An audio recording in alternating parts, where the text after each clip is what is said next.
If for whatever reason you want to take your emulated operating system in PCM online or give it a network connectivity, well, that's quite easy to do, but there's a couple of steps we've got to go through to accomplish this. There's two parts to it. So on the first part, we have to download Winpcap.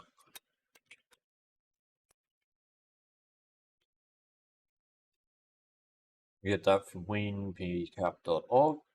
Let's go there, download, and get this installer here. It's a straightforward installer, no configuration. The only thing to note with this is it will add a new service to Windows that will run in the background, starts during boot, if you're concerned about such things. Once you've got that downloaded and installed, and you may have to reboot,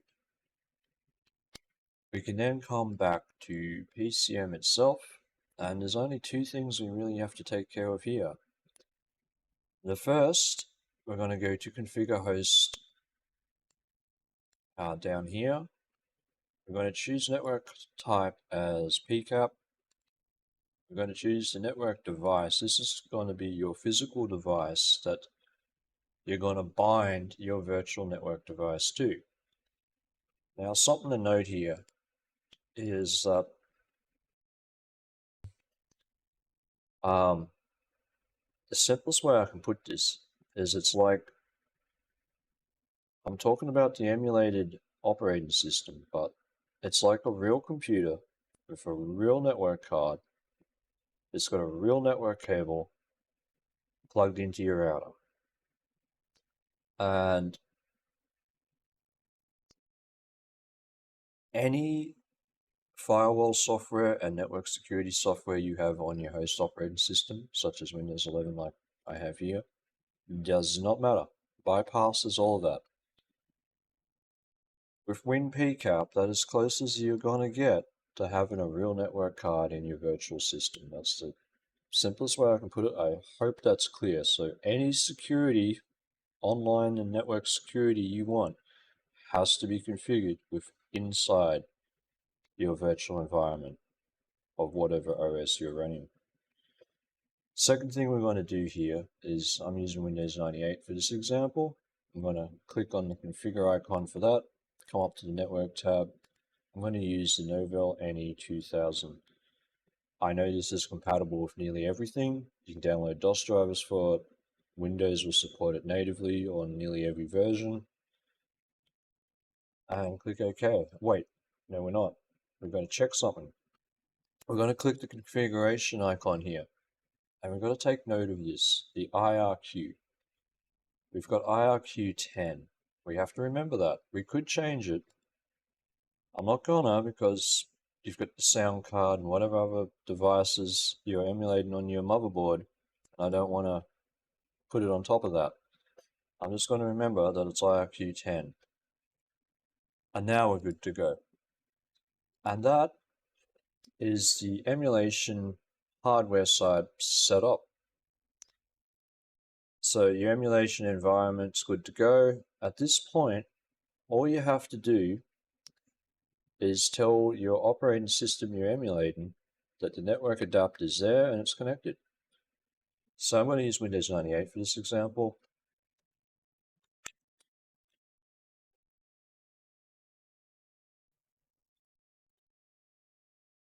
Now this card is not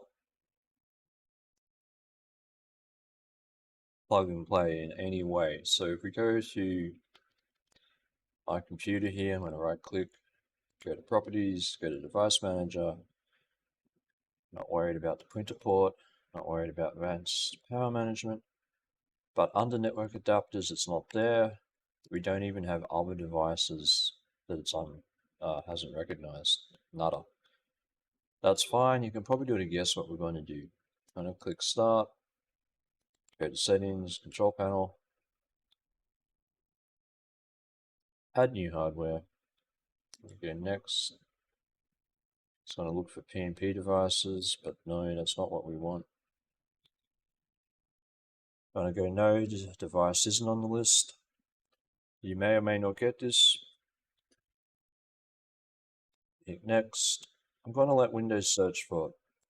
That'll take a bit less than a minute, I reckon. Righto, Windows is having a bit of a think about it. I'm sure it'll work it out. Okay, I'm going to go to details. There it is. NE 2000 compatible, like finish.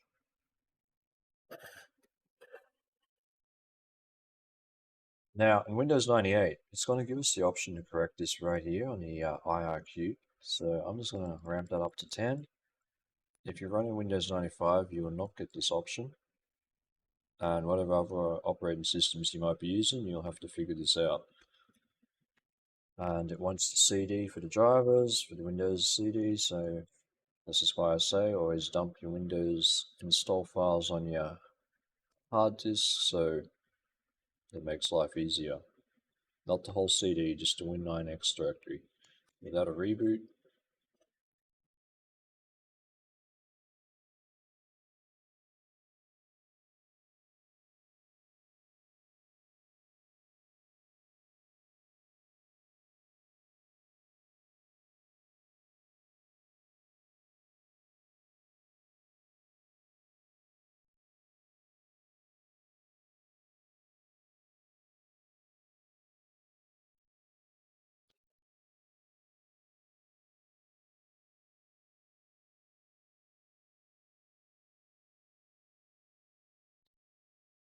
So I'm going to go back to my computer, right click for properties to get to device manager. And we'll see we now have network adapters. If I double click this, the ANI 2000 compatible,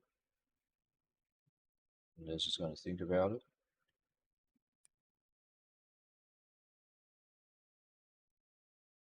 Great concentration. I'm going to go to resources and there we go, IRQ10. If you're in Windows 95, you're going to have to do this and change it here. Then it will work. Next thing I'm going to do is I'm going to go to network neighborhood down here. I'm going to right click and go to properties on that one. Now Windows 98's already given me the TCP IP protocols. If you're in Windows 95, you will need to add these. Something to note at that point is DOS and Windows 95 games, and I'm sure some applications used IPX, SPX. Windows 95 was before TCP IP became cool. So if you need to add a protocol, just click add there, go to protocol, go to Microsoft, and there you'll have it. You've got the IPX, SPX here, and TCP IP is just a bit lower down in the list. And there's good old NetBU. So I will add the IPX, SPX protocol.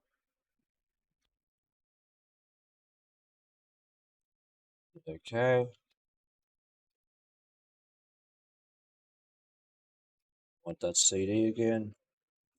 Kind of wish you could remember it's right there.